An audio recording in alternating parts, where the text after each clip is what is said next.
Ciao tifosi azzurri! Oggi abbiamo notizie entusiasmanti di grande importanza per tutti noi. Annunciato ufficialmente dal Napoli il tanto atteso rinnovo di Giovanni Di Lorenzo. Ma prima di iniziare premi il pulsante mi piace se sei un vero napoletano. Sì, è vero. Il capitano scudetto azzurro, arrivato nel nostro amato club nell'estate del 2019, ha prolungato il suo legame con il Napoli fino all'anno 2028. Questa notizia era già nell'aria da diverse settimane, ma oggi abbiamo l'annuncio ufficiale e possiamo festeggiare con entusiasmo la presenza di Di Lorenzo nel cuore della nostra squadra. Questa notizia è come musica per le orecchie di tutti i napoletani amanti del calcio. In una cerimonia emozionante, Giovanni Di Lorenzo ha firmato il contratto di rinnovo insieme al presidente De Laurentiis e la foto di questo momento speciale è già stata condivisa sui canali ufficiali del Napoli.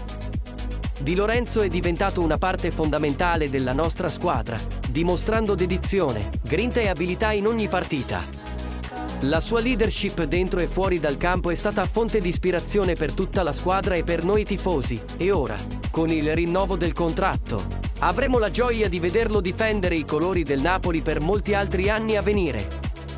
Questa è la prova dell'impegno del Napoli nella costruzione di una squadra solida e competitiva, che cerca sempre i migliori risultati in tutte le competizioni in cui siamo impegnati.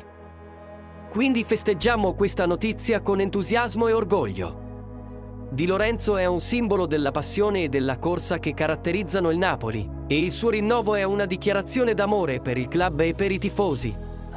Lascia i tuoi messaggi di supporto per il nostro capitano nei commenti qui sotto. E non dimenticare di mettere mi piace al video e di iscriverti al canale per essere sempre aggiornato su tutte le novità del Napoli. Insieme siamo più forti. Forza Napoli sempre!